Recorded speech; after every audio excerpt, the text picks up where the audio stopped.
In today's lesson, we will learn how to analyze and interpret the average rate of change of a function using a function and its graph. Let's start with a basic definition. Let x1, f of x1, and x2, f of x2 be distinct points on a graph of a function f. The average rate of change of f from x1 to x2 is calculated by f of x2 minus f of x1 all over x2 minus x1. Now let's look at our formula a bit closely. Let's denote our formula by the acronym ARC. Does the formula for average rate of change look similar to anything we've done before?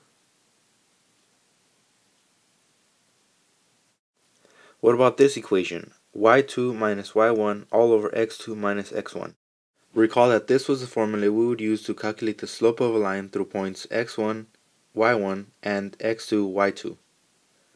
So in reality, we are calculating slopes of lines between 2 points, but these points specifically lie on our function f of x, as demonstrated. Now let's suppose we take a long drive.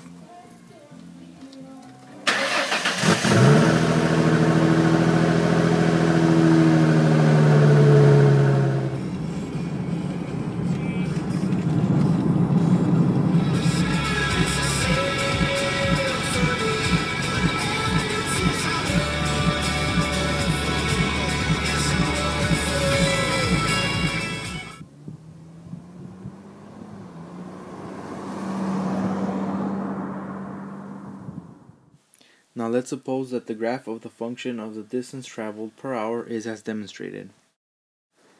In this case, our x value represents hours, f of x represents distance, and our function is f of x equals 2x cubed minus 18x squared plus 46x.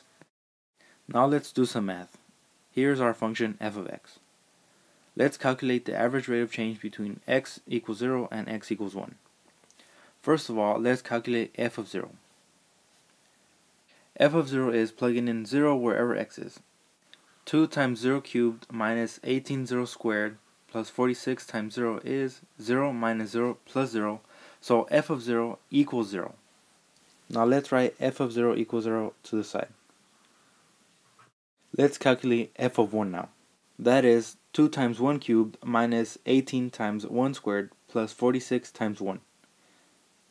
Doing our algebra, we get 2 minus 18 plus 46. Finally, f of 1 equals 30. So let's write f of 1 to the side again. So let's remember our average rate of change formula. In this case, f of 0 is going to represent our x1 value, and f of 1 is going to represent our x2 value. So our average rate of change between x equals 1 and x equals 0 is calculated by f of 1 minus f of 0 over 1 minus 0. That is 30 minus 0 over 1 minus 0, which then reduces to 30 over 1. So our average rate of change between x equals 0 and x equals 1 is 30 miles per hour. So what does this mean? Let's take a look at our graph and zoom in to our interval 0, 1. When x equals 0 and x equals 1, our distinct points were 0, 0 and 1, 30. Simply stated, on our first hour of our drive, we were traveling farther away from our starting point, on average 30 miles an hour. Now let's suppose we didn't actually know our function f of x. We can still calculate average rate of change as long as we have the graph of our function. So let's try to approximate the average rate of change between x equals 2 and x equals 4.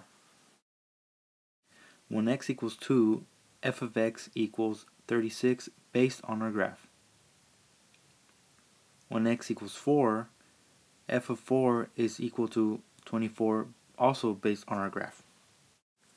So let's write what f of 2 and f of 4 equal to the side. Now remember, we are trying to calculate the average rate of change between x equals 2 and x equals 4.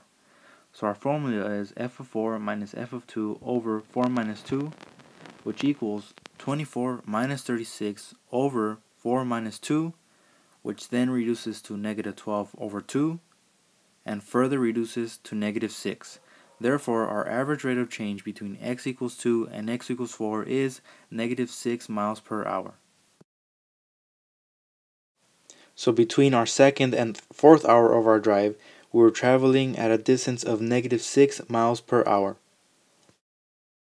So what is the difference between the first interval and the second interval? For our first interval, notice that the average rate of change was positive, while on our second interval, the average rate of change was negative. Recall that our function f of x represents the distance traveled every hour. For the first hour, we were driving away from our starting point as expected. Between our second and fourth hour, we were interestingly enough driving back towards our starting position. The average rate of change can be used for numerous applications. We can calculate our average rate of change of our profit